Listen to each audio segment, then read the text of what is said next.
I sat on the hard clinic chair, the plastic cool against my palms as I waited for the nurse to call my name. The hallway was quiet except for the hum of the lights above me.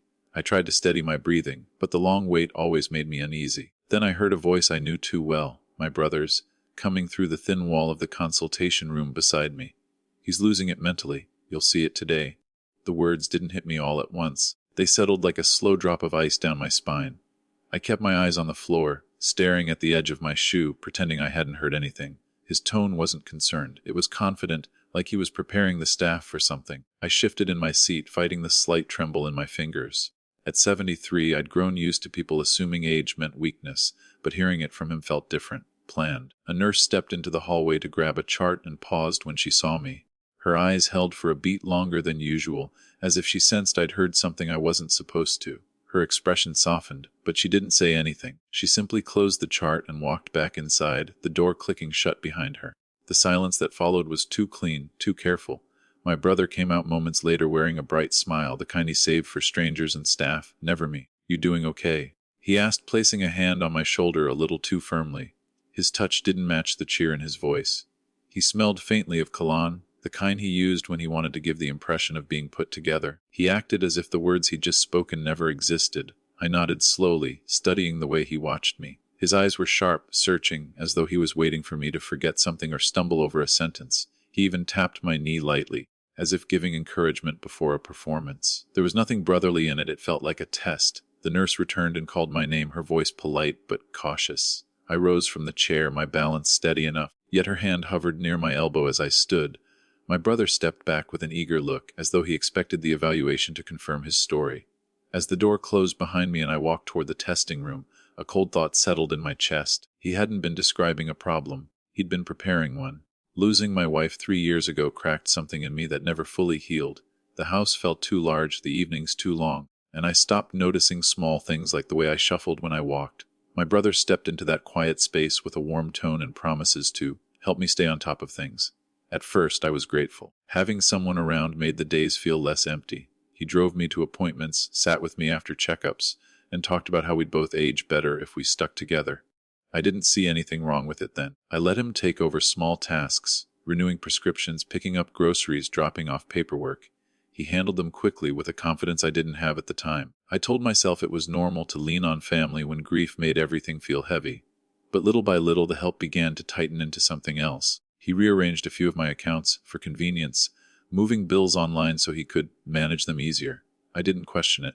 I was too tired, too alone, and I believed he was doing what was best. Then he started speaking during conversations that weren't his to join. If a doctor asked how I was feeling, he'd answer first. If someone from the pharmacy called, he'd step in and explain what I meant to say. At first, I thought he was only trying to keep things organized. But the habit grew until I couldn't get a full sentence out before he corrected me or filled in a detail I never mentioned. I would open my mouth, and he would jump ahead as if rehearsing a script. The first real red flag came one afternoon when we were sitting at my kitchen table. He had spread out a stack of envelopes, half opened, and he tapped them in neat rows like an accountant. "You should simplify your assets early," he said, not looking at me. "It'll save trouble later. People your age get overwhelmed." The remark stung more than he realized. He said it casually, like a tip, but there was a firmness underneath it, something practiced. Back then, I brushed it aside. I assumed he meant well, even if it was clumsy. But after what I overheard at the clinic, every one of those moments returned with a different weight. His corrections, his control, his confidence, they no longer felt like support, they felt like preparation. As I sat in the exam room waiting for the nurse to begin the evaluation, a slow truth settled over me. My brother hadn't been helping me stand. He'd been positioning me to fall. The doctor greeted me with the same calm smile he always had, tapping his pen against the clipboard as he scanned my chart. He asked a few routine questions, then paused as if something didn't line up. "So, why did you miss last week's appointment?" he asked, not accusatory, just a simple check, the kind doctors do 100 times a day. I looked at him, confused, trying to recall any appointment I had forgotten. Nothing came to mind. My calendar was blank and no one had called me about it. "I didn't know I had one," I said. "This is the first I'm hearing of it." The doctor's brow tightened for a second before smoothing out again.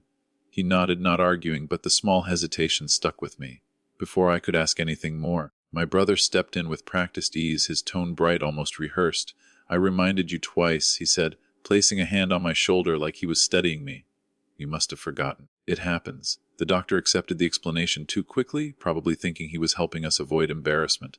But the words landed inside me like a cold drop of water. When I reached for my bag, looking for my glasses, my fingers brushed against a folded slip of paper I didn't recall putting there. I pulled it out. It was a printed reminder for last week's appointment. The date was correct, the time exact, but the small handwritten note at the bottom wasn't mine. I didn't recognize the handwriting. My stomach tightened. I hadn't packed this. I hadn't even seen it before today. My brother glanced at the paper and his expression shifted for a fraction of a second, tight, annoyed, almost defensive. See, he said quickly. I told you. I slipped it into your bag last week. You probably just didn't check. His irritation crept through the edges of his voice, the kind you only hear when someone's story is wobbling. I didn't argue, but the unease settled deeper. As we walked out to schedule the next visit, the receptionist leaned forward slightly, her voice low enough that only I could hear. Just so you know, she said, your last appointment was changed the day before. Someone called in to adjust it. She didn't say who, but her eyes flicked over my shoulder toward my brother before returning to her screen. I thanked her quietly, my pulse picking up as we stepped into the hall. Something wasn't adding up, and the contradictions were starting to stack like small, deliberate stones. I walked back into the clinic the next morning, moving slowly, steadying my breath as I approached the reception desk. The hallway was quiet, just the faint hum of machines and distant footsteps. I asked for copies of all my recent appointment logs, keeping my voice even. The receptionist didn't question it. She simply printed the documents and handed them over in a sealed envelope. The weight of it felt heavier than paper should, like a record of something I was only beginning to understand. I sat on a bench outside the lab room and opened the envelope. Each sheet showed dates, times, confirmations, and then something else. Discovery Fady 2 came quietly, the kind that doesn't shout, it just sits there, undeniable. Several appointment changes were logged from an IP address I didn't recognize. It wasn't my home. It wasn't my phone. Someone else had been making adjustments without me. My fingers tightened around the page, a slow dread settling under my ribs. A nurse passing by paused when she noticed the papers. She hesitated, then walked closer, her voice lowered. Someone called last week, she said, asking if your evaluation results could be shared with next of kin early. She didn't say my brother's name, but she didn't have to. The implication was sharp enough. She stepped back quickly, as if afraid to say more, and disappeared around the corner. When I stepped outside to get some air, my phone buzzed. My brother's name lit up the screen. His timing, as always, was unsettling. I answered, and he got straight to the point. We need to get some paperwork done, he said. A simple medical release. It'll make things easier. Easier for whom? He didn't say. His tone carried that same edge I had been noticing more often. Assertive, practiced, almost impatient. I told him I'd think about it. He sighed, the kind of sigh that sounds like disappointment mixed with annoyance. You're making everything harder than it needs to be, he said before hanging up. I stared at the phone for a long moment, my pulse steady but firm, thinking through every detail I had uncovered. Back inside, the receptionist waved me over discreetly. She kept her eyes on her screen as she spoke. Your brother calls a lot, she said, asking about decline signs, confusion, anything he should watch for. Her voice carried the faint tone of someone who wasn't sure what she was seeing but knew it wasn't right. I folded the printed logs and slid them into my jacket, making sure the pocket snapped shut. They were evidence now, and I wasn't going to lose them. Every step toward the exit felt heavier but clearer too. Something was wrong, and I needed to stay ahead of it. My brother called early that morning, his voice bright in a way that made my stomach tighten. By noon I understood why. When I walked into my cousin's house for a family lunch, the room went unusually quiet. People looked at me the way nurses look at confused patients. Soft, slow, careful. My cousin's wife put her hand on my arm and said, "We're just glad you're feeling better." I hadn't been sick. I hadn't even mentioned anything to them. The shift felt wrong immediately. Then my nephew said it. "Sorry you missed Dad's birthday gathering last week. We thought you'd forgotten." I stopped where I stood. I remembered that night clearly. Sitting at the table, cutting the cake, handing my brother the small gift I'd picked out. I even remembered the exact toast I made. I wasn't confused. I wasn't forgetful. I was there. Hearing otherwise felt like stepping into someone else's life. As conversations continued around me, the tone shifted into something heavy and pitying. People asked how I was feeling, if I needed help getting home, if I'd been tired lately. Their glances weren't normal. They were searching, checking, assessing. It felt like a quiet verdict had already been passed on me when I hadn't been allowed to hear. My niece pulled me aside near the hallway, lowering her voice. "Uncle," she said, "did you see this?" She handed me her phone. On the screen was a message my brother had sent her. "I'm worried about him. Early dementia signs. He forgets important things." My chest went cold. There it was, written proof that he was planting doubts everywhere he could. I asked her when he'd sent it. Last night, she whispered. The same night he called me sounding cheerful. The same night I reviewed the appointment logs he didn't know I had. Everything was lining up, but not the way he wanted. When I stepped outside to breathe, he followed. His smile was thin, almost rehearsed. I told him I had heard what he'd said about the birthday gathering. His eyes sharpened just for a second before he covered it with a shrug. "You're mixing things up," he said, voice suddenly defensive. "It happens." But his tone cracked. Just enough. Later, as I was getting my coat, I heard him in the kitchen, speaking low into his phone. His words hit with a clarity that left no room for doubt. "Once the doctor sees it, everything will move faster." The intent behind it was unmistakable. He wasn't just telling a story, he was building one, and he expected me to disappear inside it. The waiting room felt colder than usual when I arrived for my follow-up. I checked in, sat down, and tried to steady myself, but the memory of my brother's voice from the family lunch still pressed against my thoughts. When the cognitive specialist opened the door and called my name, I felt a strange heaviness settle in my chest, not fear of the test, but fear of what someone else might be doing behind the scenes. Inside the exam room, the doctor greeted me with the same calm professionalism as always. But today, his eyes held an edge of concern. He tapped the file on his desk before sitting down. "Before we start," he said softly, "I need to ask, did you give anyone permission to access your preliminary results?" My answer was immediate. "No." He nodded slowly as if that confirmed something he had already suspected. He explained that someone had tried to request early access to my evaluation, before the appointment, before the testing was even complete. My brother's face appeared in my mind instantly, and a quiet dread followed. The doctor went on, choosing his words carefully, telling me that in certain elder coercion cases, family members try to create a narrative before the facts exist. "It's not common," He said, "but when it happens, it's usually deliberate." I listened, feeling each sentence land with a weight I wasn't prepared for. He described patterns he'd seen: relatives claiming decline, pushing for authority, guiding conversations to paint a specific picture. As he spoke, more pieces of the past month clicked into place. My brother speaking for me, changing appointments, telling others I forgot things I remembered clearly. It all formed a pattern I didn't want to see, but could no longer avoid. Then the doctor picked up his tablet. "Someone also tried to reschedule your testing," he said. "They said it was to get more accurate results, but they weren't listed as an approved contact." He didn't say my brother's name. He didn't need to. I felt a slow, steady anger rise beneath the fear, an anger sharpened by the quiet betrayal of someone I had relied on. The doctor closed the file gently, not dramatically, just firmly. "I want you to start keeping a log," he said. "Times, calls, conversations, anything unusual, and if possible have witnesses when instructions or changes are made." His tone wasn't alarmist, but it carried a seriousness that tightened the air between us. The stakes had changed. This wasn't confusion. This wasn't misunderstanding. This was a pattern seen clearly by someone trained to notice it, and now it was documented. I agreed to the family meeting with a calmness I didn't feel. The words came out steady, almost too steady, and my brother took the bait instantly. He relaxed in a way that told me he believed he was ahead, that whatever story he had been building was close to becoming truth. Inside, something colder settled in me, a quiet resolve that didn't shake this time. Before leaving the clinic, the doctor handed me a sealed envelope containing my actual test results. He didn't say much, only that they reflected my real cognitive state. Nothing more, nothing less. The weight of the envelope felt heavier than paper. It felt like a line between what was real and what my brother had been trying so hard to invent. I placed it carefully in my bag, aware that soon its presence would matter. Over the next 2 days, my brother's behavior grew stranger. He snapped over small things, pacing in my living room as if waiting for something to break. His voice took on an edge whenever he spoke about the meeting, insisting it was for my good, that the family needed clarity. His confidence was louder now, almost frantic. Every word he said made it clearer that he wasn't preparing for a conversation. He was preparing for a victory he thought was already his.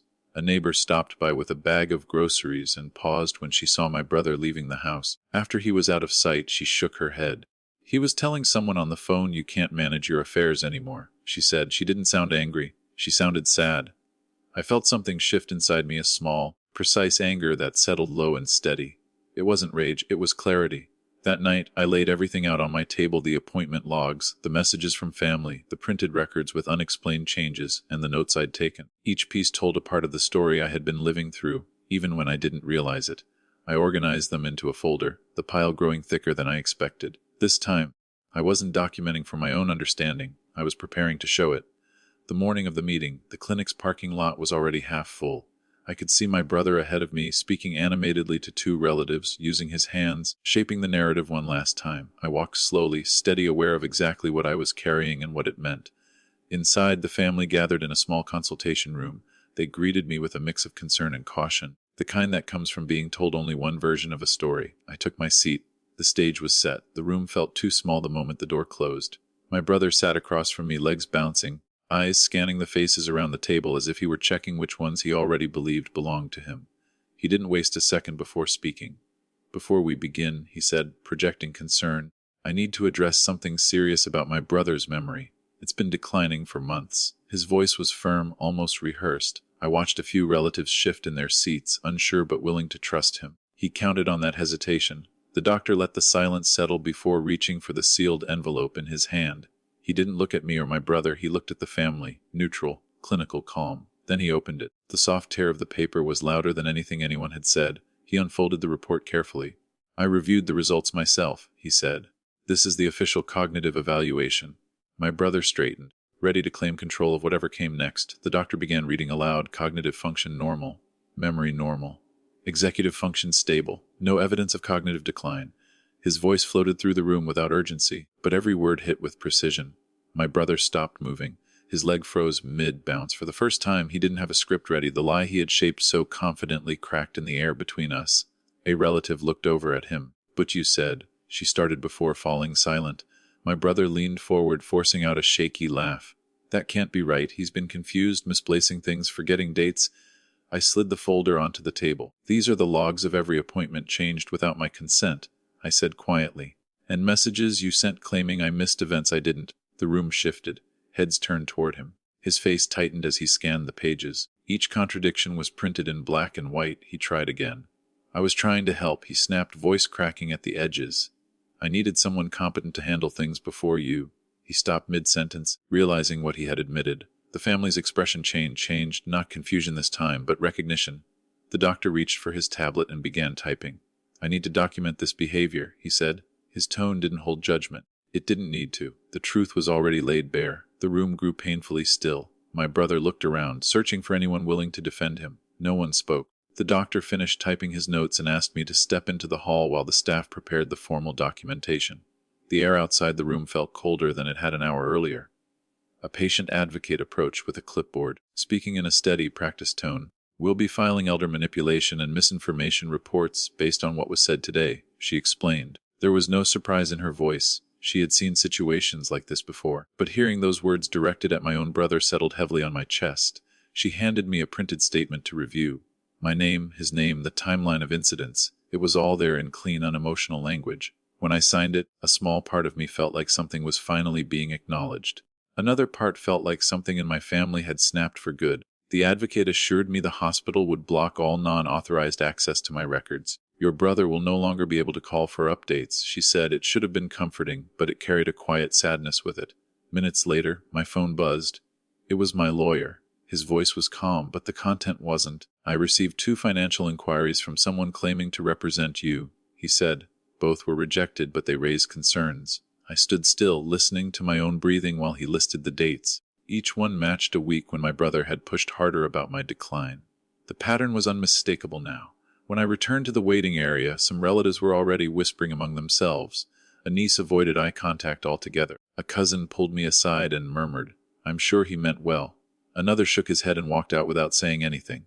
Lines were forming quietly, drawn not by temperament but by convenience. It was easier for some to believe I misunderstood than to accept that my brother had been constructing a lie around me.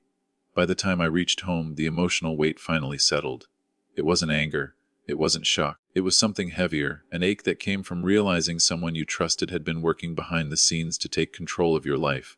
I sat at my kitchen table for a long time before moving. Then I stood, pulled out my documents, and began securing everything: property deeds, bank access, medical authority forms. I called my lawyer back and requested new protections and alerts. It felt methodical, almost procedural, but necessary. Whatever I had lost today, safety could not be one of those things. The next morning I woke earlier than usual and moved through my house with a quiet purpose. The familiarity of each room felt different now, not because anything had changed physically, but because I was finally moving through them without anyone trying to direct my steps. I made my coffee, opened the curtains myself, and stood long enough to feel the steadiness in my own breath. Routine had never meant much to me before, but now it carried a sense of ownership I hadn't felt in months. I spent the following days rebuilding the parts of my life I had handed over too easily. I updated passwords, organized medical papers into clearly marked folders, and set up reminders that only I could access. None of it was complicated work, but it reminded me of something I'd forgotten: independence isn't lost all at once. It slips away in pieces until you look up and realize someone else is speaking for you. With every task I reclaimed, I felt a quiet strength returning. There were moments, of course, when I sat with the harder truth that fear and greed can twist family bonds into something sharp. I tried not to dwell on the why of my brother's choices. Motivations don't soften the harm. What mattered was recognizing how easily concern can be used as a mask, how quickly help can become a tool for control. It was a lesson I hadn't expected to learn at 73, but age doesn't shield anyone from deceit. It only makes the stakes higher. When I returned to the clinic for a follow-up, the doctor greeted me with genuine warmth. The staff moved around me with a kind of protective awareness, not out of pity but respect. I thanked them all, not with speeches, just a steady look and a few honest words. They had upheld the truth when it mattered most. They had treated me as a man with a voice, not a case file waiting to be rewritten. At home, I sat at my dining table and looked over the documents I'd organized. My signature, my decisions, my records, they were still mine. That meant more than I could express. Trust, I learned, isn't something you hand out because of shared blood or shared history. It's earned through action, and it can be taken back when someone proves they don't deserve it. As the sun set behind my yard, I felt a quiet peace settle in. My mind was clear, my life was my own again, and the moral was simple: safeguard your identity before someone else rewrites it.